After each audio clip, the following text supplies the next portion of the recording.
कैसे हैं आप सब। आप सबका स्वागत है आपके अपने ऐप पर संस्कृत चंद्रा पर। और आप सब लोग लगातार बहुत अच्छे तरीके से चीज़ों को सीख रहे हैं। पिछली क्लास में हम लोगों ने बुद्धि के बारे में पढ़ रखा था, ठीक है ना। आज हम उसी को और आगे बढ़ाते हैं और आज हम लोग हार्वर्ड गार्डनर के बहुबुद्धि सिद्धांत के बारे में बहुत ही विस्तार में चर्चा करते हैं, जहां से प्रत्येक वर्ष सीटेट में 1 से 2 क्वेश्चन आपको देखने को मिलते हैं। और ये टॉपिक ऐसा टॉपिक है जो आपको परमानेंटली 1 नंबर तो देता ही देता है। मतलब आज तक जिस प्रकार की या जितनी भी प्रकार की सीटेट की परीक्षाएं हुई हैं, चाहे वो प्राइमरी लेवल की हो, चाहे वो माध्यमिक लेवल की हो या उच्च प्राथमिक जिसको बोलते हैं, आप सब लोगों को यहाँ से 1 नंबर का क्वेश्चन मिनिमम और 2 नंबर का क्वेश्चन मैक्सिमम देखने को मिलते हैं। तो पिछली क्लास में मैंने आप लोगों को बुद्धि क्या है ये बताई थी, और बुद्धि के जो बहुबुद्धि सिद्धांत है जिसको हार्वर्ड गार्डनर महोदय ने किस प्रक्रिया के अनुसार कैसे करके दिया था। पहले कैसे 7 प्रक्रियाएं बताई, फिर 8 बहुबुद्धि सिद्धांत बताई, और फिर नवा जोड़ा गया, लेकिन वो माना मतलब जो जोड़ा गया वो पूर्ण रूप से नहीं लिया गया उन 8 बहुबुद्धियों में। क्यों? क्योंकि अगर पेपर में क्वेश्चन पूछता है तो अगर बहुबुद्धि सिद्धांत पूछते हैं कितने प्रकार के, तो आपको 8 देने हैं। लेकिन नवी की चर्चा जैसे जैसे आप ज़्यादा लेवल हाई करते हुए क्लास में पहुंचते जाते हैं, वैसे वैसे करके हार्वर्ड गार्डनर ने वहां पर उसका प्रयोग किया है। लेकिन अगर आपसे पेपर में क्वेश्चन पूछा जाता है कि बहुबुद्धि सिद्धांत में बहुबुद्धि कितने प्रकार की बुद्धि कितने प्रकार की होती है, तब आपको राइट आंसर 8 लगाना है। ये मैंने आपको पिछली क्लास में बता दिया था, ये विशेष तौर पर आपको ध्यान देना है, ठीक है ना। और इसके साथ साथ मैंने बुद्धि बताई थी, बुद्धि का प्रयोग बताया था, बुद्धि सिद्धांत किसने दिया ये भी, जैसे एक कारक द्विकारक बहुकारक सिद्धांत पे भी हम लोगों ने चर्चा की थी, जो पूछा नहीं जाता है, जिस पे मैंने आपको ये बताया था किसने दिया है। ये सब आपने क्या कर रखा है, ये सब आपने पढ़ रखा है। आइए सीधे चलते हैं गार्डनर के बहुबुद्धि सिद्धांत की तरफ, ठीक है ना। ये चीज मैंने पिछली क्लास में आपको बताई थी कि 8 प्रकार की बहुबुद्धि सिद्धांत की चर्चा हार्वर्ड गार्डनर महोदय करते हैं, जिसमें से भाषाई वैक्तयिक बुद्धि की बात होती है, तार्किक गणितीय वैक्तयिक बुद्धि की बात होती है, स्थानिक वैक्तयिक बुद्धि की बात होती है, संगीतमय वैक्तयिक बुद्धि की बात होती है, शारीरिक गतिज वैक्तयिक बुद्धि की बात होती है, पारस्परिक वैक्तयिक बुद्धि की बात होती है। और यहीं पर मैंने कहा था इसको हम लोग क्या बोलते हैं, इसको हम लोग बोलते हैं क्या, इसको हम लोग बोलते हैं अंतर्वैक्तिक। क्या बोलते हैं? अंतर्वैक्तिक बोलते हैं, ठीक है ना। ये भी मैंने बताया था आपको, अंतर्वैक्तिक बुद्धि भी बोलते हैं, तो इसको भी याद रखिएगा, ठीक है ना। इतना जब आपको याद हो जाएगा, जब आपको इतना याद हो जाएगा, तब आपको अंतवैक्तिक बुद्धि के बारे में बताएंगे, प्रकृतिवादी बुद्धि के बारे में बताएंगे, और यही अस्तित्ववादी वैक्तिक बुद्धि जो नवी बहुबुद्धि के रूप में इन्होंने चर्चा की थी। लेकिन इसको क्या करना है, इसको बहुत ज्यादा उच्च बुद्धि मानी गई, इसलिए इसका प्रयोग आप लोगों को अपने प्राथमिक और उच्च प्राथमिक के अंतर्गत नहीं करना है। तो याद रखना, ये 8 प्रकार की बहुबुद्धि सिद्धांत किसने दिया, तो 8 प्रकार की बहुबुद्धि सिद्धांत आपके हार्वर्ड गार्डनर महोदय ने दिया। किसने दिया? हार्वर्ड गार्डनर महोदय ने दिया। इस बात को विशेष तौर पर आपको क्या करना है, याद रखना है। तो सबसे पहले हमारे साथ आपको ये बुद्धियां याद करनी होंगी, इसको आपको रटना होगा, ठीक है ना। जितने भी लोग हमारे साथ जुड़ चुके हो, आप सबको गुड इवनिंग, नमस्ते। और आप सब अच्छे से ध्यानपूर्वक पढ़ते रहिएगा। जहां पर कोई बात समझ में नहीं आएगी वहां पर मैं आपको बार बार वो चीजें सिखाता रहूंगा, लेकिन आप उसको ध्यान से क्या करेंगे, पूछते रहेंगे जो आपको चीजें समझ में नहीं आएंगी। लेकिन आज की क्लास में हम आपसे बातें कम करेंगे, हम आपको पढ़ाने पर फोकस करेंगे, और आप हमारी बातों को बहुत ध्यान से सुनेंगे, क्योंकि ये एक ऐसा टॉपिक है जहां से 2 क्वेश्चन आपके पेपर में देखने को मिलने ही मिलने हैं। जैसे हम बात करते हैं गार्डनर के बहुबुद्धि सिद्धांत के 8 प्रकारों के पहले प्रकार की, जिसको बोलते हैं भाषाई वैक्तिक बुद्धि। क्या है भाषाई वैक्तिक बुद्धि, जरा ध्यान से समझने का प्रयास करिएगा। भाषा का उपयोग करने की क्षमता, भाषा का उपयोग करने की क्षमता का मतलब है जो भाषा का ज्ञान होता है, उस भाषा को, ज्ञान को, लैंग्वेज डेवलपमेंट को, जो लैंग्वेज विकास है, जो लैंग्वेज विकास का मतलब भाषा विकास है, उस भाषा विकास का उपयोग करने की जो क्षमता है, उस क्षमता को हम कह सकते हैं कैसे, पढ़ना, लिखना, बोलना और सुनना। ध्यान से मेरी बात को सुनिएगा। सबसे पहले चूंकि यहाँ पर आगे पीछे लिखा है, लेकिन हम आपको समझाना चाहते हैं। जब कोई भी बालक विद्यालय में प्रवेश करता है, मैं आपको यहाँ समझाने का प्रयास करता हूँ, कोई भी छात्र या कोई भी बालक जब विद्यालय में प्रवेश करता है तो विद्यालय में अध्यापक के द्वारा, मेरी बातों को बहुत अच्छे सुनिएगा, अब आपका कोई भी क्वेश्चन यहाँ से गलत नहीं होगा। कोई भी बालक जब विद्यालय में प्रवेश करता है और अध्यापक की बातों को या अध्यापक की बातों को सबसे पहले जब वो कक्षा में जाता है ना, तो सबसे पहले उस बातों को सुनने का प्रयास करता है, सुनने के बाद बोलने का प्रयास करता है, बोलने के बाद पढ़ने का प्रयास करता है और पढ़ने के बाद लिखने का प्रयास करता है। याद रखिएगा, सुनना, बोलना, पढ़ना और लिखना, वही चीज क्या कह रहा है कि भाषा का उपयोग करने की जो क्षमता है वो पढ़ना, लिखना, बोलना और सुनना है। और ये जब व्यक्ति कर लेता है वो भाषाई वैयक्तिक बुद्धि के अंतर्गत आ जाता है, सबसे पहली बात।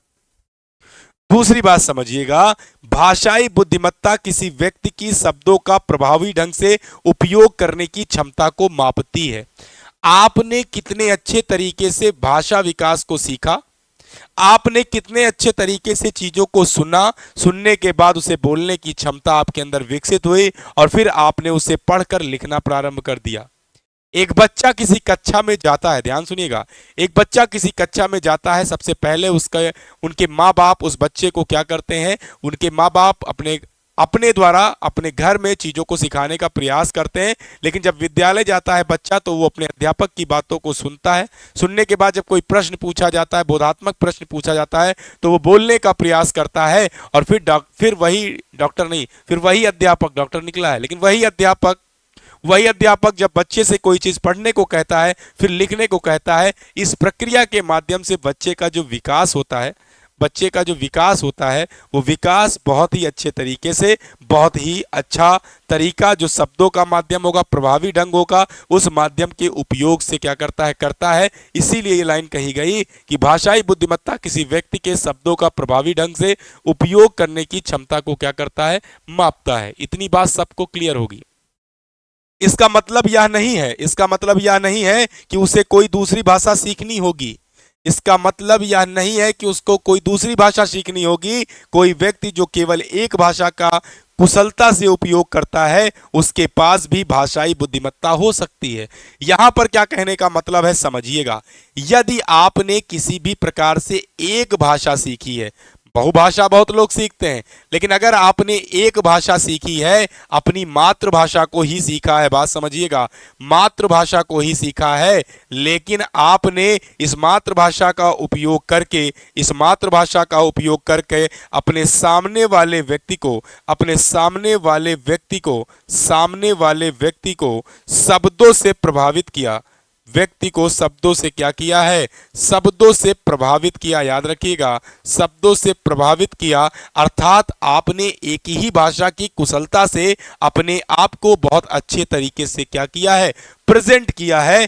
ऐसी भाषा भाषाई भाषा के अंतर्गत आती है। अगर आपने एक भाषा का विकास है तब भी, कई भाषाओं का विकास है तब भी, लेकिन अगर आपके अंदर ये कुशलता नहीं है, कुशलता का उपयोग नहीं है, तो ये भाषाई वैयक्तिक बुद्धि के अंतर्गत नहीं आता। तो याद रखिएगा, भाषा का कुशलता से उपयोग करता है उसके पास भी भाषाई बुद्धिमत्ता हो सकती है। आप कहीं से भी कई प्रकार की भाषा सीखे तब भी भाषाई बुद्धिमत्ता, एक प्रकार की भाषा सटीक रूप से सीखी तब भी भाषाई वैयक्तिक बुद्धि। लेकिन मोस्ट इंपॉर्टेंट बात कि केवल एक भाषा का कुशलता से उपयोग करता है उसके पास भी बुद्धिमत्ता होती है, लेकिन कुशलता से उपयोग करता है। याद रखिएगा। फिर कह रहा है, सही शब्दों का उपयोग करने और अपने मतलब को व्यक्त करने में सक्षम होना एक अद्वितीय कौशल प्रकार की बुद्धिमत्ता है जिसका उपयोग कई अलग अलग परिदृश्यों में किया जाता है। अर्थात कुल मिलाकर एक ही बात कहने का मतलब है यहां पर, कोई भी बालक जिसके अंदर भाषा सीखने की क्षमता है, वो भाषा सीखने की क्षमता अपने आप से सीख करके, अर्थात दूसरे के समझाने से, दूसरे के बोलने से, सुनने के माध्यम से सीख करके, हम पढ़ के लिख करके क्या करते हैं, व्यक्त करते हैं। वो भाषा भाषाई वैयक्तिक बुद्धि कहलाती है। वो भाषा क्या कहलाती है, भाषाई वैयक्तिक बुद्धि कहलाती है। बस आपको ये चार शब्द नहीं भूलने हैं, पढ़ना लिखना बोलना सुनना, और अगर प्रक्रिया से पूछा जाएगा तो सुनना, सुनने के बाद बोलना, बोलने के बाद पढ़ना और पढ़ने के बाद लिखना, क्योंकि लिखना एक अंतिम प्रक्रिया होगी सुनने के बाद की प्रक्रिया के सीक्वेंस से। ठीक है ना, इतनी बात विशेष तौर पर आपको ध्यान रखना है। तो ऐसी बुद्धि भाषाई वैयक्तिक बुद्धि कहलाती है। यहां से बहुत सारे क्वेश्चन पूछे जाते हैं। हाँ, अब क्वेश्चन आपसे पूछा गया कि बालक ने कई प्रकार की भाषाओं का ज्ञान सीख लिया, लेकिन क्या उनके अंदर कुशलता प्राप्त नहीं है? क्या उस भाषा के प्रति वो एक्टिव नहीं है, उस भाषा को पूर्ण रूप से वो जान नहीं पाए हैं? तो क्या यह भाषाई वैयक्तिक बुद्धि के अंतर्गत आएगा? तो अधूरा ज्ञान भाषाई वैयक्तिक बुद्धि के अंतर्गत नहीं आएगा। जो भी नॉलेज आप लेंगे, जो भी भाषा का आप ज्ञान लेंगे, वो सब आपको क्या करना है, एक तरीके से कंटिन्यूअस रूप से आगे की ओर क्या करना है, पूर्ण रूप से अपने भाषा को कुशलतापूर्वक जान लेना है। इसे कहते हैं भाषाई वैयक्तिक बुद्धि। इतनी बात सबको क्लियर है? दूसरी बात चलते हैं, दूसरा समझिएगा, तार्किक गणितीय वैयक्तिक बुद्धि क्या होती है? तार्किक गणितीय वैयक्तिक बुद्धि क्या होती है? तार्किक रूप से सोचने और समस्याओं को हल करने की क्षमता, जैसे गणित, विज्ञान और तर्क। तर्क का मतलब रीजनिंग से लगा सकते हो आप, ठीक है ना। अब मैं आप लोगों को एक बात बताता हूं, आप लोगों को मैंने जीन पियाजे पढ़ाया है तो याद ही होगा। हाँ सर, पढ़ाया है। जीन पियाजे के अनुसार जब बच्चा अपनी मूर्त अवस्था में जाता है, जब बच्चा अपनी मूर्त संक्रियात्मक अवस्था में जाता है, संक्रियात्मक अवस्था में जाता है, तब मैंने आपसे बताया था यहां से बच्चे के अंदर तर्क प्रारंभ होता है। लेकिन जैसे ही अमूर्त संक्रियात्मक अवस्था में जाता है, बच्चे के अंदर पूर्ण रूप से तर्क क्या होता है, विकसित हो जाता है। अर्थात बच्चे के अंदर जो ये प्लस माइनस गुणा भाग करना है ना, ये पूर्ण रूप से कोई भी बॉडमॉस का सवाल यदि आता है, पूर्ण रूप से बॉडमॉस का कोई सवाल आता है, तो बच्चा आसानी से क्या करता है, हल करता है। इस बात को विशेष रूप से क्या रखेंगे, ध्यान रखेंगे। तो आपके हार्वर्ड गार्डनर महोदय ने कहा तार्किक रूप से सोचने और समस्याओं को हल करने की क्षमता, जैसे गणित, विज्ञान और रीजनिंग के रूप में आप करते हो, और वो चीजें जो बच्चा कहीं ना कहीं अपने आप को बगैर किसी परिस्थिति, किसी भी प्रकार की विषम परिस्थितियों को भी वो अपने आप से दूर कर ले और वो उस परिस्थिति में पहुंच जाए जहां से वो बेहतर से बेहतर सीख पाए, ऐसी वैयक्तिक बुद्धि को तार्किक गणितीय वैयक्तिक बुद्धि कहते हैं। ये तो आसान तरीका हो गया, लेकिन पेपर में किस तरीके से घुमा करके क्वेश्चन पूछने का प्रयास करता है, इसको भी सुनने का प्रयास करिएगा। तार्किक गणितीय बुद्धि किसी व्यक्ति की गणितीय समस्याओं को हल करने, प्रवृत्तियों और पैटर्न को पहचानने और रिश्तों को समझने की क्षमता को संदर्भित करता है। यह किसी व्यक्ति के पास तार्किक गणितीय बुद्धि है। यदि किसी व्यक्ति के पास, यह नहीं, यदि किसी व्यक्ति के पास तार्किक गणितीय वैयक्तिक बुद्धि है, तो इसका मतलब है कि उनकी सोच प्रक्रिया में क्रम और अनुक्रम बहुत महत्वपूर्ण है और वे वैचारिक और अमूर्त रूप से सोच सकते हैं। अब देखिएगा मैं क्या कहना चाहता हूं, मैं कहना यह चाहता हूं, यदि किसी भी बच्चे को प्राथमिक रूप से जोड़ने का प्रयास करें, प्राथमिक रूप से जोड़ने का प्रयास करें, और हम प्राथमिक के बाद उच्च प्राथमिक से जोड़ने का प्रयास करें। समझिएगा, दोनों तरीके के बच्चों जो हमारे साथ जुड़े हैं, समझिएगा, प्राथमिक और उच्च प्राथमिक। जब प्राथमिक में बच्चा था तो हमने बच्चे को सबसे पहले प्लस सिखाया था, फिर माइनस सिखाया था, फिर गुणा सिखाया था, फिर भाग सिखाया था। समझिएगा, और इसका प्रयोग हमने गणित में भी किया था, इसका प्रयोग हमने विज्ञान में भी किया था, और इसका प्रयोग हमने रीजनिंग पर भी किया था, जिसको हम बोलते हैं तार्किक रूप से अर्थात तर्क के आधार पर हमने ये किया था। और फिर हमने बॉडमॉस का जब सवाल हल किया था मेरे साथियों, बॉडमॉस का जब सवाल हल किया था, इसी प्राथमिक के दौरान हमने जब बॉडमॉस का सवाल हल किया था, तो हमने वहां पर 2 गुणे 4 भागे 2 प्लस 5 माइनस 3, फिर इसको हल करने के लिए हमें पता था कि अब हमने प्लस माइनस जिस प्रक्रिया से सीखा था, लेकिन हमने बताया जब भी बॉडमॉस का सवाल आएगा, सबसे पहले हम भाग को हल करेंगे, गुणे को करेंगे, प्लस करेंगे, माइनस करेंगे। ये प्रक्रिया बॉडमॉस है, ये हमने आपको समझाया। तार्किक रूप से आपने चीजों को समझा और फिर आपने पहले भाग किया। तो 2 को अगर 4 से भाग करेंगे 2, +5 - 3 ये करोगे, फिर दूसरी प्रक्रिया में गुणा करोगे, 2 दूनी 4 +5 - 3, तीसरी प्रक्रिया में जोड़ना है तो ये माइनस है तो जोड़ने में 5 4 9 -3, और आखिरी प्रक्रिया में घटाना है तो राइट आंसर आया 6। अर्थात बच्चे ने तार्किक रूप से तर्क करके चीजों को जो हमने पहचानना, समझना, बताना सीखा था वो आपने कर लिया। ये एक प्रक्रिया प्राथमिक रूप से थी। उच्च प्राथमिक में वही सवाल आया कि राम विद्यालय, ऐसे लिखो, राम ने विद्यालय जाते समय, ऐसा क्वेश्चन पूछ लिया जाएगा। राम ने विद्यालय जाते समय, या ऐसे ना करके मैं आपको सीधे सीधे बता दूं, राम ने अपनी अपनी परीक्षा में अब परीक्षा के ब्रैकेट में लिख लेना 600 अंक, अपनी परीक्षा में 540 अंक प्राप्त किए। राम ने अपनी परीक्षा में 540 अंक प्राप्त करे, तब बताइए राम ने कितने प्रतिशत अंक प्राप्त किए, कितने प्रतिशत अंक प्राप्त किए।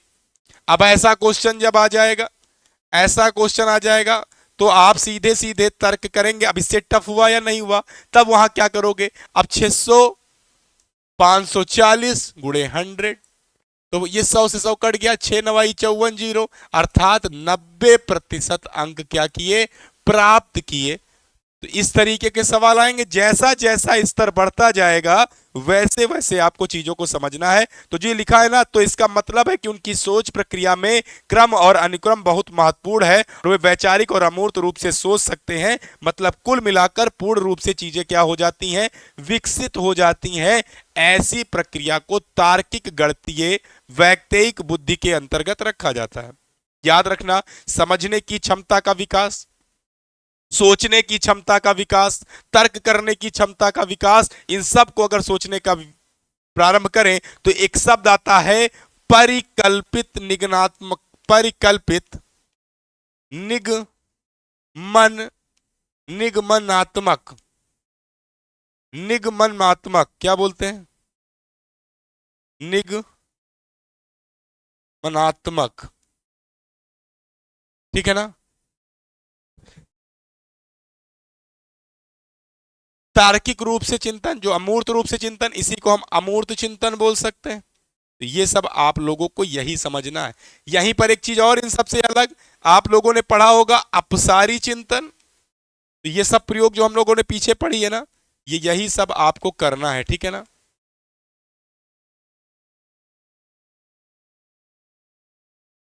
ठीक है, इतनी चीजें आपको समझनी है। आगे चलते हैं। स्थानिक वैज्ञानिक बुद्धि किसे कहते हैं।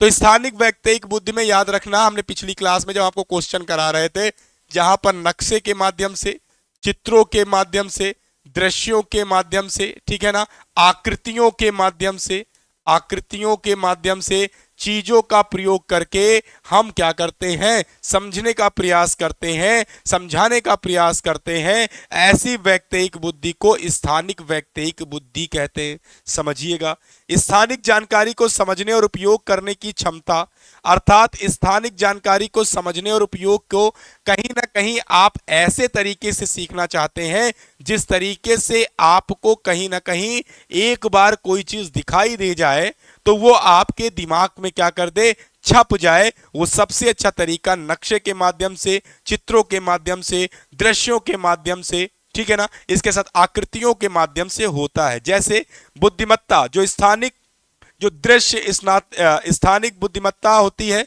वो लोगों की दुनिया को उसके 3 आयामों में देखने या कल्पना करने की क्षमता को संदर्भित करती है। जैसे 3D दुनिया की कल्पना करने पर चर्चा करते समय में निम्नलिखित क्षमताएं शामिल करती है।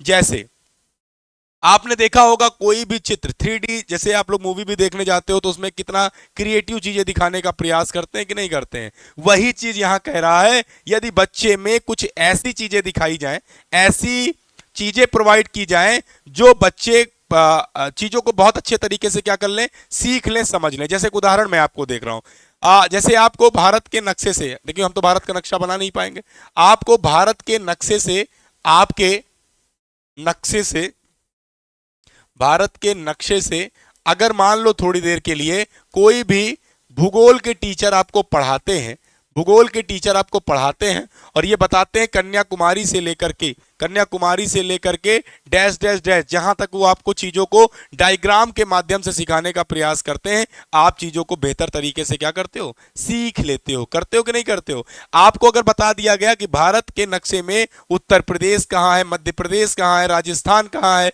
और मध्य प्रदेश कहाँ है, इसके अलावा महाराष्ट्र कहाँ है, उत्तराखंड कहाँ है, तो आप चीजों को क्या कर लेते हो, याद कर लेते हो। तो वो समझने का तरीका जो होता है वो कहीं ना कहीं चीजों को बेहतरी की तरफ ले जाता है। लेकिन जो स्थानिक वैयक्तिक बुद्धि होती है वो कल्पना करने की क्षमता को आपको विशेष प्रकार से क्या करती है, नोटिस करती है, विशेष प्रकार से समझाने का प्रयास करती है। और ये समझाने का तरीका जो सबसे अच्छा है वो तरीका है नक्शा, चित्र, दृश्य और आकृतियां। इनको भी अपने दिमाग में बैठाइएगा। क्वेश्चन में अक्सर आपको ये शब्द देखने को अगर मिल जाएंगे तो ऐसी बुद्धि स्थानिक वैयक्तिक बुद्धि कहलाती है, स्थानिक वैयक्तिक बुद्धि कहलाती है। बहुत सारे क्वेश्चन मैंने आपको करा रखे हैं, अब जाकर के आप करने का प्रयास करिएगा तो आपका कोई भी क्वेश्चन वहां पर गलत नहीं होगा, ठीक है ना। चलिए अगला देखिएगा, संगीतमय। संगीतमय वैयक्तिक बुद्धि क्या है? संगीतमय वैयक्तिक बुद्धि क्या है वो भी समझो। संगीत के साथ काम करने और संगीत की सराहना करने की क्षमता, जैसे संगीत बजाना, गाना, संगीत रचना, ये सभी क्या होती हैं, संगीत में वैयक्तिक बुद्धि होती हैं। लेकिन इंपॉर्टेंट बात, यह किसी व्यक्ति की लय और ध्वनि को समझने और संगीत बनाने के लिए इसका उपयोग करने की क्षमता को संदर्भित करता है। हमने आपको बताया था जब क्वेश्चन कराए थे कि जो अभिनेता होता है, क्या होता है, जो अभिनेता होता है, जो कलाकार होता है, जो कलाकार होता है, ये कहीं ना कहीं इस वैयक्तिक बुद्धि के अंतर्गत आते हैं। क्यों? क्योंकि इनके हाव भाव, इनके जो चीजें कहते नहीं उसको क्या बोलते हैं, किसी भी व्यक्ति के कार्य करने की क्षमता, किसी भी व्यक्ति के कार्य करने की क्षमता को सराहना सराहना कब मिलती है, जब वो बेहतर से बेहतर तरीके से कार्य करता है।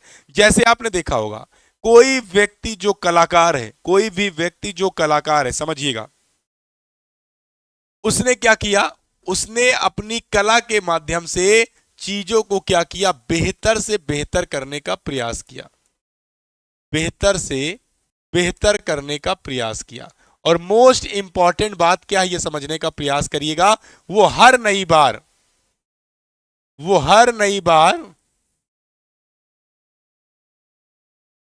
कुछ अलग, कुछ अलग और नया करता है, और नया करता है, और नया करता है।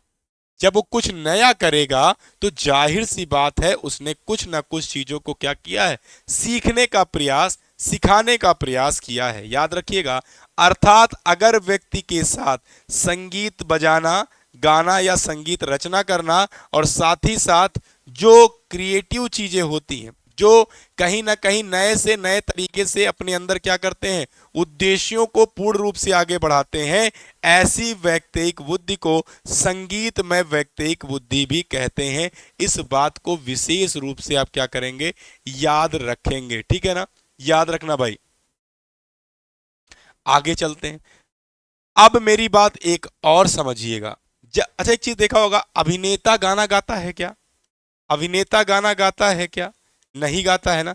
लेकिन ये गाना जो गाता है, लेकिन अभिनेता जब इसी कार्य को करता है तो बताओ बिल्कुल संगीतमय किस तरीके से करता है कि नहीं, बिल्कुल लगता है यही गाना गा रहा है कि नहीं कर रहा, यही संगीत की सराहना है। और वो सराहना जो संगीत गा रहा, जो बेहतर तरीके से अपने लय ताल को मिलाकर गा रहा, वो तो है ही है। तो याद रखना भाई साहब, ये सब चीजें आपको सीखनी ही सीखनी है। तो मैंने आपसे क्या कहा, मैंने आपसे कहा गार्डनर महोदय ने 8 प्रकार की जो बहुबुद्धियां बताई हैं, उसमें से भाषाई वैयक्तिक बुद्धि में सुनना, बोलना, पढ़ना और लिखना, ये प्रक्रिया होगी। तार्किक गणितीय वैयक्तिक बुद्धि में चाहे गणित होगी, चाहे गणित से जुड़ा विज्ञान होगा, चाहे आपका तर्क करने की क्षमता होगी, ये अमूर्त रूप से, अपसारी रूप से, परिकल्पित निगमात्मक रूप से चीजों को जोड़ने का क्या करता है, प्रयास करता है। और स्थानिक वैयक्तिक बुद्धि में मैंने अभी अभी आप लोगों को क्या बताया है, जल्दी बताओ। स्थानिक वैयक्तिक बुद्धि के अंतर्गत जब बच्चों के अंदर चित्र, आकृतियां, है ना, मानचित्र, ये सब चीजें क्या होती हैं, प्रदर्शित करके चीजों को जल्दी से अपने अंदर समाहित कर लेते हैं। और संगीत में वैयक्तिक बुद्धि में जो लय है, ताल है, चीजें हैं, इनको कहीं ना कहीं शामिल करना, ठीक है ना, ऐसे संगीत में हो जाएगा। अब आते हैं शारीरिक गतिज। शारीरिक गतिज समझिएगा, मैंने आप लोगों को बाल विकास पढ़ाया, मैंने आप लोगों को बाल विकास पढ़ाया था। बाल विकास दो शब्दों से मिलकर बना, ये मैंने आपको बताया था, बालक और विकास। और फिर विकास के अंतर्गत मैंने कहा विकास शब्द परिवर्तन शब्द का सूचक है, और ये परिवर्तन मानव में दो तरीके से देखने को मिलते हैं, एक मिलता है शारीरिक और एक मिलता है गुणात्मक। मिलता है मेरे साथियों, शारीरिक और गुणात्मक। मैंने कहा था ये मापा जा सकता है, मापा जा सकता है, क्यों मापा जा सकता है, क्योंकि दिखाई देता है, क्योंकि दिखाई देता है, ठीक है ना, क्योंकि दिखाई देता है। और यह मापा नहीं जा सकता है, मापा नहीं जा सकता है, नहीं जा सकता है क्योंकि दिखाई नहीं देता है। इतनी बात तो सबको क्लियर होगी, इतनी बात सबको क्लियर है, समझो भाई। कह रहा है शारीरिक गतिज, ठीक है ना, शारीरिक गतिविधियों के माध्यम से सीखने और कार्य करने की क्षमता, जैसे खेल, नृत्य या शारीरिक प्रदर्शन। कहने का मतलब है, कहने का मतलब है जो शारीरिक रूप से एक्टिव होते, और जो व्यक्ति शारीरिक रूप से एक्टिव होते हैं वो खेलने में, नृत्य करने में या शारीरिक प्रदर्शन करने में बहुत तेज होते हैं। ऐसे व्यक्ति किसी भी कार्य को बड़ी ही रुचिपूर्वक करते हैं, और ऐसे व्यक्ति किसी भी कार्य को संभाल संभाल के करते हैं, जिससे उनके व्यक्तित्व पर किसी भी प्रकार का प्रभाव ना दिखाई दे। समझिएगा मेरी बात को बहुत ही अच्छे तरीके से। शारीरिक गतिविधियों के माध्यम से सीखने और कार्य करने की क्षमता, जैसे खेल, नृत्य या शारीरिक प्रदर्शन, शारीरिक गतिज वैयक्तिक बुद्धि कहलाते हैं। लेकिन इंपॉर्टेंट बात क्या है, शारीरिक गतिशील बुद्धि का तात्पर्य मन और शरीर के समन्वय से है, मन और शरीर के समन्वय से है। हमारा मन और हमारा शरीर, शरीर जो है वो दिखाई दे रहा है, हमारे मन में क्या चल रहा है वो दिखाई नहीं दे रहा है। इसका मतलब है दोनों के समन्वय से शारीरिक गतिज वैयक्तिक बुद्धि जो होती है वो कहीं ना कहीं बेहतर से बेहतर करने के लिए, या एक चीज मैं इस तरीके से बताऊं आपको कि जो ये बुद्धि होती है वो व्यक्ति के मन के माध्यम से शरीर के समन्वय के जुड़ाव पर रखती है। अगर मन कुछ कह रहा है लेकिन शरीर नहीं करना चाहता है तो क्या संभव है, लेकिन ऐसा नहीं होगा।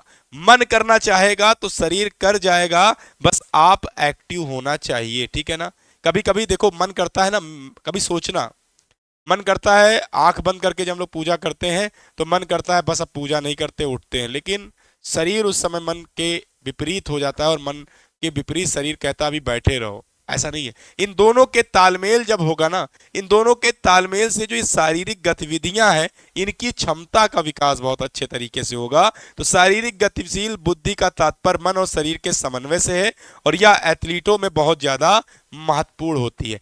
एथलीट का मतलब समझते हो, एथलीट का मतलब जो ओलंपिक में लोग जाते हैं, है ना, एशियाड ओलंपिक जो होते हैं या जितने भी प्रकार की भागदौड़ की प्रतियोगिताएं होती हैं, यहाँ तक कि क्रिकेट को भी हम इसमें शामिल कर सकते हैं, फुटबॉल हो गया, हॉकी हो गया, दौड़ने वाला खेल हो गया, ये सारे के सारे खेल एथलीट के लिए होते हैं। और कहने का मतलब है वो व्यक्ति जो शारीरिक रूप से अपने आप को प्रेजेंट करता है और वो प्रेजेंट करना उसके ऊपर किसी भी प्रकार से आप प्रभाव नहीं डालता है, मतलब स्वयं के द्वारा वो अपने आप को व्यक्त करने का प्रयास करता है, स्वयं के द्वारा वो चीजों को एक्टिव रूप से दिखाने का प्रयास करता है। सब शब्दों की बातें छोड़ दो, अगर वो एक्टिव या गतिशील होता है तो कहीं ना कहीं ऐसे लोग किस बालक में आते हैं, शारीरिक गतिज वैयक्तिक बुद्धि वाले बालक के अंतर्गत आते हैं। याद रखिएगा, एथलेटिक क्षमता को अक्सर बुद्धिमत्ता के रूप में संदर्भित नहीं किया जाता है। एथलेटिक क्षमता को अक्सर बुद्धिमत्ता के रूप में क्यों, क्योंकि ये जरूरी नहीं है ये जरूरी नहीं है, क्योंकि मैंने आप लोगों को एक बात बताई थी, जो बुद्धि है, जो बुद्धि है वो सकारात्मक रूप से सभी में पाई जाती है, सभी में पाई जाती है, ठीक है ना, सभी में पाई जाती है। लेकिन लेकिन बुद्धिलब्धि बुद्धिलब्धि सभी की सभी की अलग अलग होती है, सभी की अलग अलग होती है, ठीक है। नोट करके इसको लिख लीजिएगा, आप समझिएगा। एथलीट क्षमता को अक्सर बुद्धिमत्ता के रूप में संदर्भित नहीं किया जाता, लेकिन गतिशील बुद्धि को किसी व्यक्ति की अपनी शारीरिकता का उपयोग करके अपने आसपास की वस्तुओं और तत्वों को नियंत्रित करने की क्षमता को मापा जाता है। अगर आपने किसी बेहतर तरीके से किसी चीज को प्रेजेंट किया है, कोई चीज आपको बेहतरी की तरफ ले जाती है, तो वो सब कहीं ना कहीं शारीरिक गतिज वैयक्तिक बुद्धि के अंतर्गत आती है। इतनी बात सबको क्लियर है। किसी भी प्रकार की कोई जल्दबाजी करने की जरूरत नहीं है। जितने भी लोग हमारे साथ जुड़े हो अच्छे से पढ़ते रहना।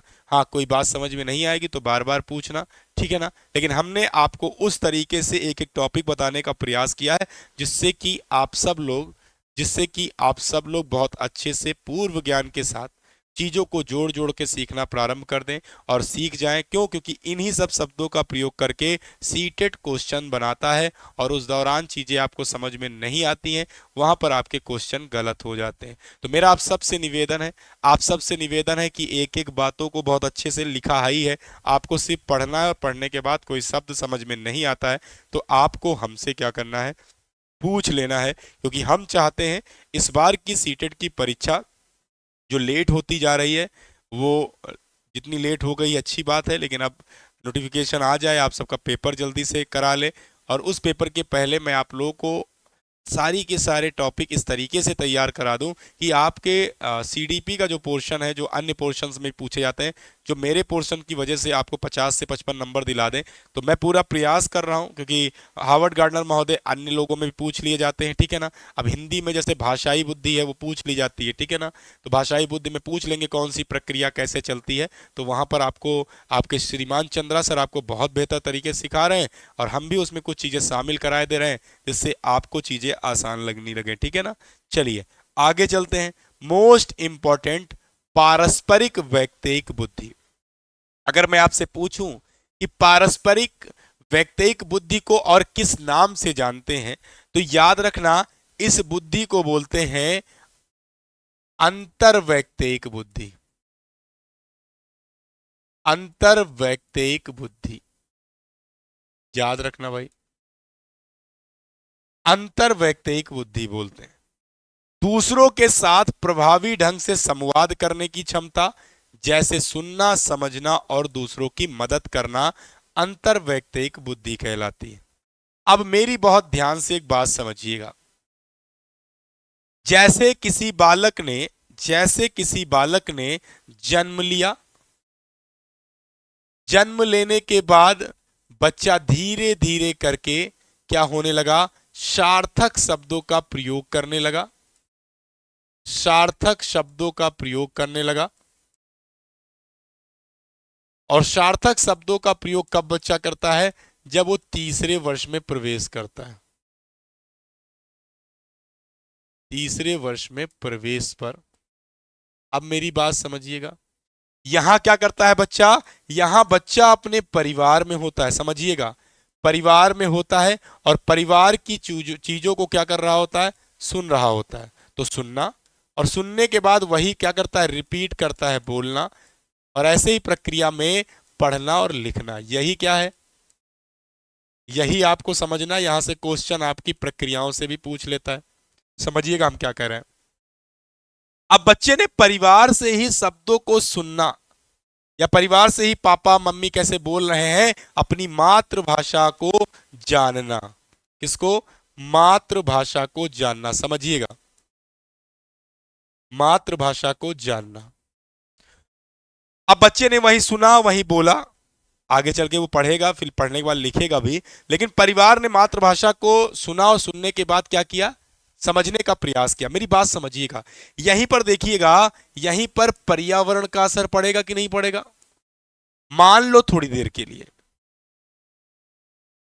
मातृभाषा के प्रयोग के अतिरिक्त बच्चे, माँ बाप ने कोई भाषा का प्रयोग करना सीखा होगा, उस भाषा का प्रयोग भी बच्चे के ऊपर असर डालेगा। लेकिन यदि वहां की भाषा जनभाषा मातृभाषा के रूप में बच्चे को सीखेगा तो इन्वायरमेंट भी उस पर प्रभाव डालेगा कि नहीं डालेगा। ये भी बात कही गई है, याद रखिएगा। मैंने आपको पिछली क्लास में पढ़ाया था, वंशानुक्रम पर्यावरण दोनों का प्रभाव।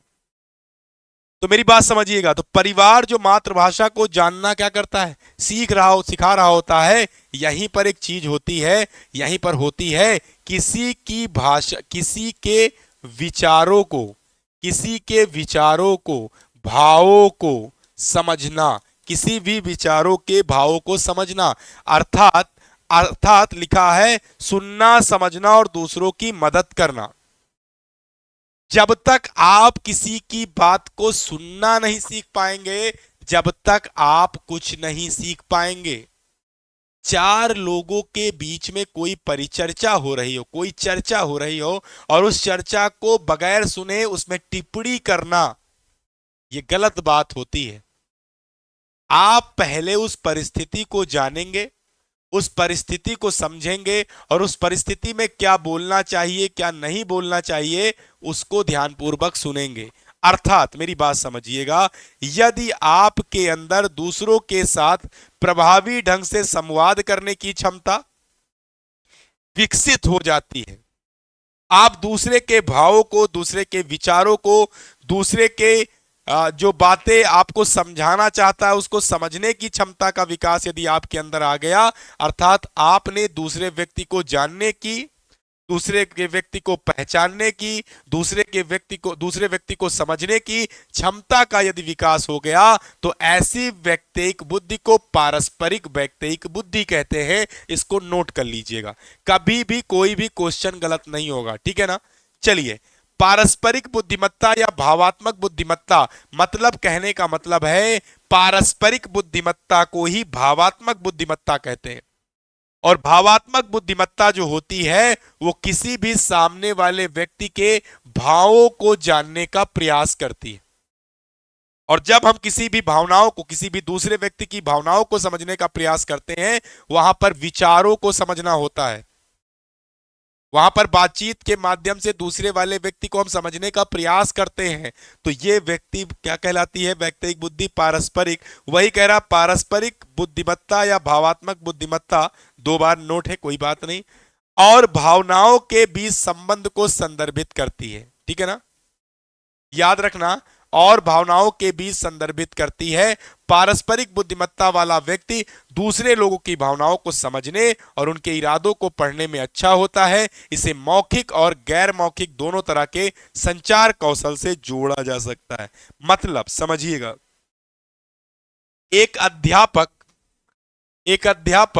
समझिएगा, एक अध्यापक, बहुत सारे क्वेश्चन ऐसे पूछे जाते हैं। एक अध्यापक कक्षा में बैठा अपना विद्यार्थी, ठीक है ना, एक अध्यापक कक्षा में बैठा अपना विद्यार्थी,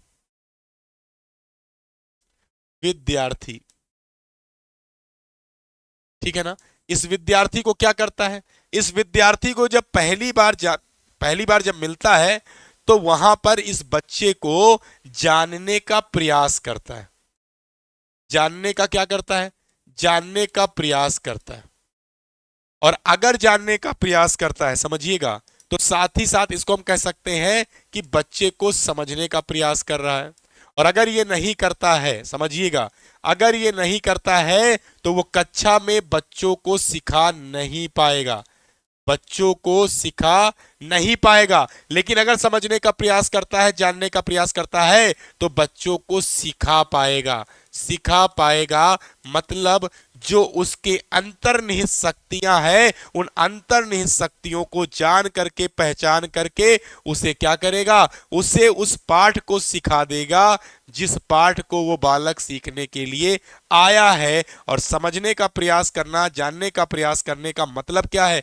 अगर आप लोगों ने बार बार देखा है कोई बच्चा को समस्या हो रही है तो उस समस्या को जानने का प्रयास करना, उनके कारणों को जानने का प्रयास करना और फिर उस बेहतर से बेहतर तरीके से विद्यार्थी को क्या करना, सिखाने का प्रयास करना, क्या कहलाता है?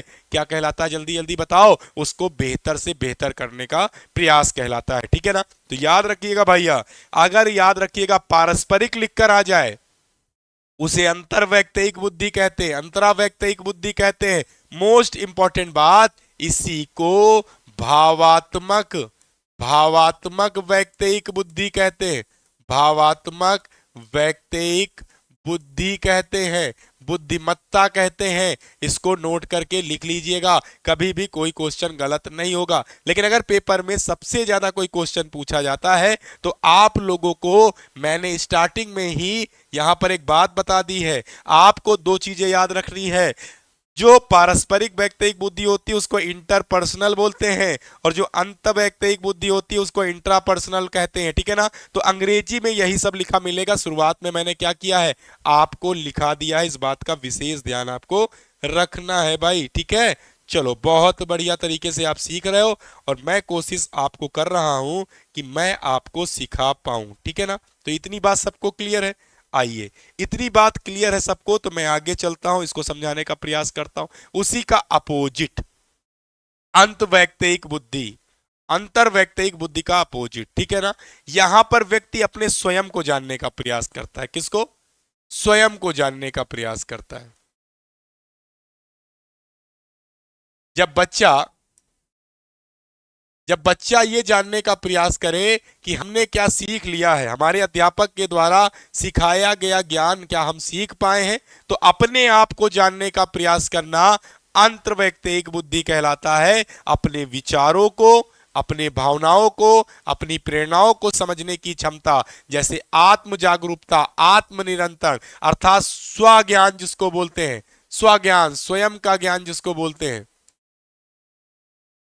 ठीक है ना? याद रखना, स्वयं का ज्ञान अर्थात हमने क्या सीखा है इसको जानने के लिए स्वयं द्वारा मंथन करना। और जब स्वयं के द्वारा मंथन किया जाता है तब हम ये जान पाते हैं हमने क्या सीखा है, हमने क्या नहीं सीखा है और क्या हमें सीखना चाहिए था अगर हमने नहीं सीखा है तो। हमने आपसे एक बात कही थी, अगर आप लोगों ने मेरी बातों को बहुत ध्यान सुना होगा, हम सिर्फ और सिर्फ आपको सिखाने के लिए क्लास में आते हैं। हमने आपको अधिगम के पक्ष बताए थे, हमने आपको अधिगम के पक्ष पढ़ा रखे हैं। तो अधिगम के पक्षों में मैंने आपको एक पक्ष बताया था ज्ञानात्मक पक्ष, एक मैंने आपको पक्ष बताया था भावात्मक पक्ष, और एक मैंने पक्ष बताया था क्रियात्मक पक्ष।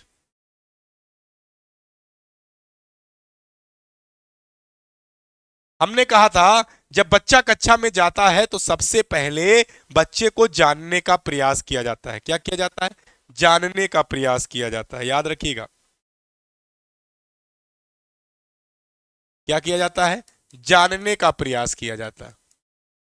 पहले जानो तो बच्चा क्या है, फिर हम भाव के माध्यम से, भाव के माध्यम से, भाव के माध्यम से सिखाने का प्रयास करते हैं। और फिर जो सीखा है, बच्चे ने क्या सीखा है, उसका व्यापक और सतत रूप से मूल्यांकन करेंगे, व्यापक एवं सतत मूल्यांकन करेंगे। क्या कठिन है बताओ जरा? कितने सरल माध्यम से मैंने आपको सिखाया। किसी भी व्यक्ति को जानने का प्रयास करना और फिर वो जान करके उस बच्चे को, कक्षा में बैठे हुए बच्चे को जान करके क्या वो सीखना चाहता वो सिखाने का प्रयास करना। तो जानना, जानना ये कहलाएगा अंतर में। लेकिन अगर हमने जान लिया, भाव को पहचान लिया, अपने विचारों के माध्यम से क्या किया है, जब बच्चे को मूल्यांकन करने का प्रयास किया है, उसमें बच्चे को स्वयं भी मूल्यांकन हो रहा है ना कि हम कितना सीख पाए हैं, तो ये सब किस में आ जाएगा? अंतर्वैयक्तिक बुद्धि में आ जाएगा। इसको याद रखिएगा, मोस्ट इंपॉर्टेंट बात, अंतःवैयक्तिक बुद्धि, इसी को अंत को अंतःवैयक्तिक बुद्धि। तो अंतःवैयक्तिक बुद्धि का तात्पर्य आत्म जागरूकता और लोगों को खुद के समझने की क्षमता से है। जैसे मैंने आपको पढ़ाया और आप मेरे पढ़ाने के बाद जब स्वयं पढ़ने का प्रयास करते हैं, ध्यान दीजिएगा, मेरे पढ़ाने के बाद जब आप स्वयं पढ़ने का प्रयास करते हैं और आपको यह पता चलता है हमने क्या सीखा, हमने क्या नहीं सीखा, तो हमने जो सीखा है ना वो हमें सीखना है, वो तो हम सीख ही गए हैं, और जो हमने नहीं सीखा है वो हमें क्या करना है, सीखने का प्रयास करना है। तो जब स्वयं का मंथन आप करते हो, आत्म मंथन करते हो, स्व मंथन करते हो, तब आप बेहतर से बेहतर चीजों को जानने का प्रयास करते हो, हमने क्या सीखा और क्या नहीं सीखा। ठीक है ना? क्या आप समझते हैं कि आप क्या महसूस कर रहे हैं और क्यों महसूस कर रहे हैं? अंतः वैयक्तिक बुद्धि में मानवीय स्थिति की सराहना और सम्मान करना भी शामिल है। सामान्य तौर पर दूसरों के साथ वैसा ही व्यवहार करना जैसा आप खुद के साथ व्यवहार करना चाहते हैं, यह कहलाती है क्या?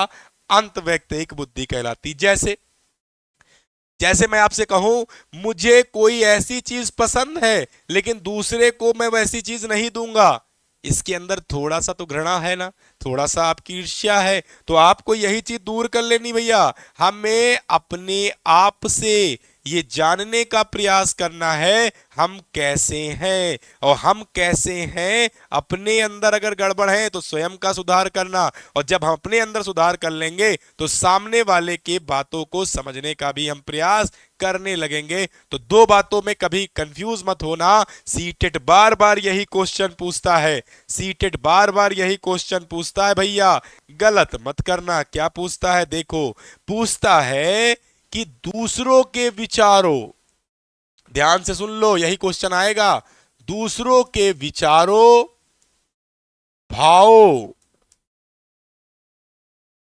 भावों को समझने की क्षमता, ठीक है ना? स्वयं के विचारों, स्वयं के विचारों, भावों को समझने की क्षमता। तो आंसर जल्दी जल्दी लिख दो, ये हो जाएगा क्या?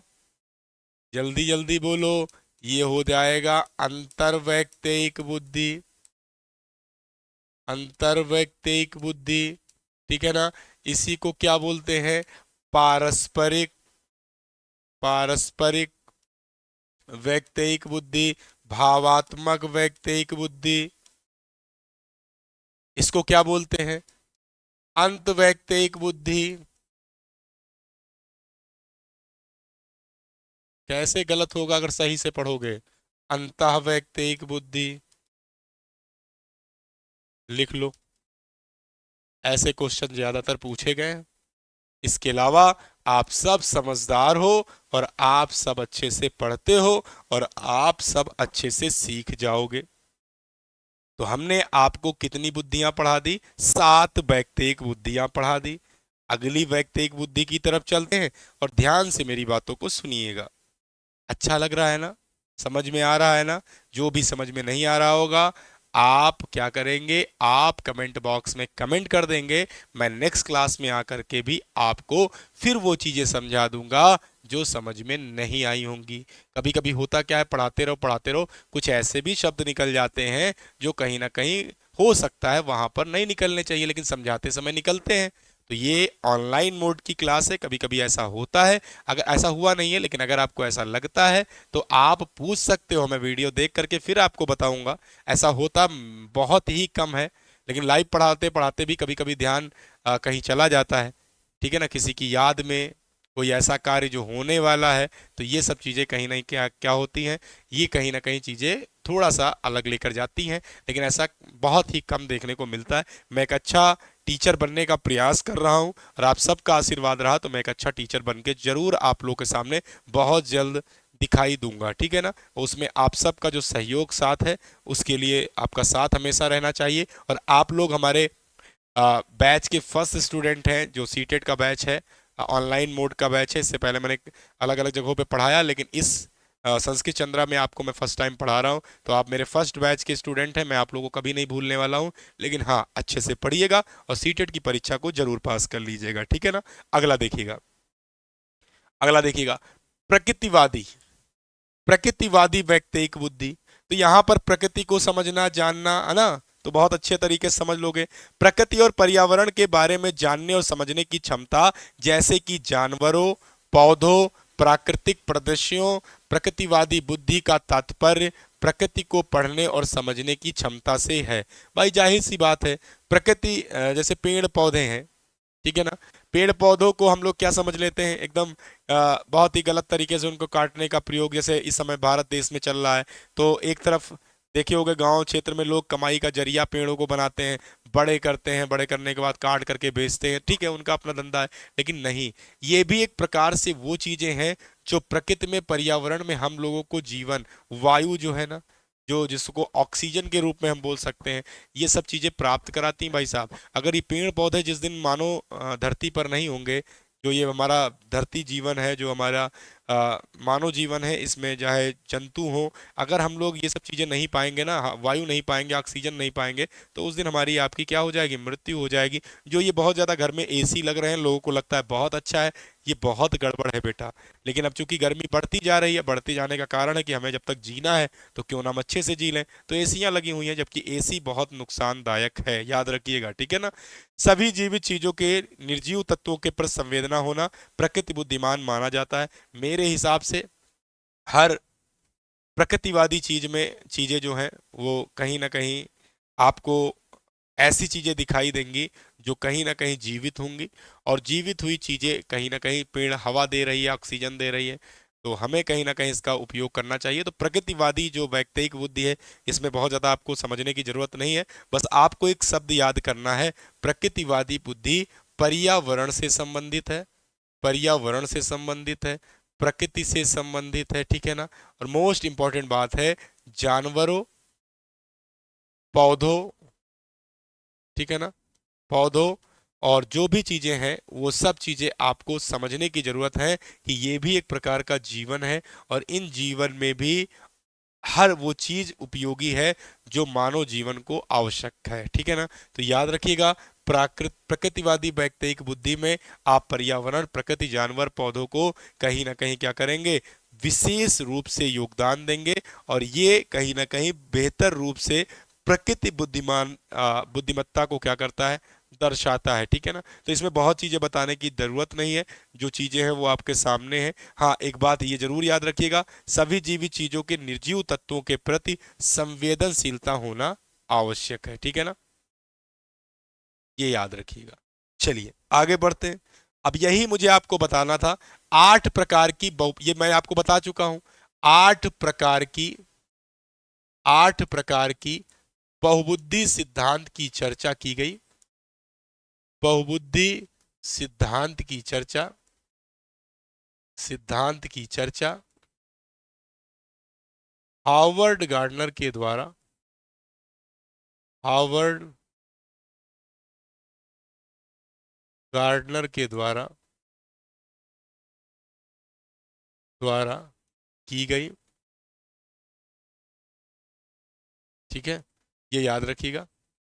और जो मैं आपको बताने जा रहा हूं, ये बहुबुद्धि 2000 में, 2000 ईस्वी में शामिल की गई, शामिल की गई, लेकिन यह बुद्धि, यह बुद्धि अत्यधिक जटिल थी, अत्यधिक जटिल थी, इसलिए इसे शामिल प्राथमिक और उच्च प्राथमिक में नहीं किया गया, उच्च प्राथमिक में नहीं किया गया, ठीक है ना, इसको नोट कर लीजिएगा। अस्तित्ववादी बुद्धिमत्ता गहरी संवेदनशीलता और अस्तित्व के अर्थ जैसे गहरे सवालों को संभालने के लोगों की क्षमता को संदर्भित करता है। यह गार्डनर के शोध शोध में सूचीबद्ध 9 प्रकार की बुद्धिमत्ता में सबसे अधिक जटिल है। अस्तित्वगत बुद्धिमत्ता वाले लोग न केवल इन गंभीर सवालों के बारे में बात करने में सहज होते हैं, बल्कि जवाब खोजने का प्रयास भी करते हैं। तो जैसे जैसे आपने देखा होगा, 9th और 10th में आप जाते हो, जिन लोगों ने पढ़ा होगा 9th और 10th में गए होंगे, फिर 11th एंड 12th में गए होंगे, तब आप लोगों ने देखा होगा मैथ का जो स्तर होता है, मैथ्स का जो स्तर होता है, साइंस में आप फिजिक्स केमिस्ट्री बायो में जाते हैं, फिजिक्स केमिस्ट्री बायो में जाते हैं, उसका स्तर आपने देखा होगा। साथ ही साथ जो इंग्लिश का स्तर देखा होगा, ठीक है ना, यहाँ तक कि हिंदी में गद्यांश और पद्यांश आते हैं, तो ये स्तर आपके बड़े होते जाते हैं। इसलिए इस बुद्धि का जो प्रयोग है वो आगे चल करके किया गया। लेकिन अगर आपके पेपर में कोई क्वेश्चन पूछा जाता है कि हार्वर्ड गार्डनर ने बहुबुद्धि सिद्धांत कितने प्रकार से दिए हैं, तो आपको सिर्फ और सिर्फ आंसर कितने देने हैं, ये आज ही अपने दिमाग में बैठाइएगा, सिर्फ और सिर्फ 8 प्रकार से देने हैं, अगर ऐसा कोई क्वेश्चन आ जाता है तब, ठीक है ना। तो याद रखिएगा, ये 8 प्रकार और प्लस ये 9वीं बुद्धिमत्ता हमने आपको इसलिए पढ़ा दी, कभी कोई जटिलता की बात कर दे, कठिनाई की बात कर दे जिसका स्तर बच्चे छू ही ना पाए, वो अस्तित्ववादी बुद्धिमत्ता कहलाती है। इसको नोट करके अपने दिमाग में कहीं पर क्या करेंगे, रख लेंगे, मोस्ट इंपॉर्टेंट करके नोट करके लिख लीजिएगा, ठीक है ना। हार्वर्ड गार्डनर के बहुबुद्धि सिद्धांत के अनुसार सभी प्रकार की बुद्धि महत्वपूर्ण है और प्रत्येक व्यक्ति में विभिन्न प्रकार की बुद्धि अलग अलग मात्रा में होती है। यह सिद्धांत शिक्षकों को छात्रों के सीखने के तरीकों को बेहतर ढंग से समझने और उन्हें विभिन्न प्रकार की गतिविधियों और सीखने के तरीकों के साथ प्रदान करने में मदद करती है। इसलिए इसलिए इन्होंने इसलिए इन्होंने बहुबुद्धि सिद्धांत में बहुबुद्धि सिद्धांत में 8 प्रकार की बुद्धि का वर्णन किया।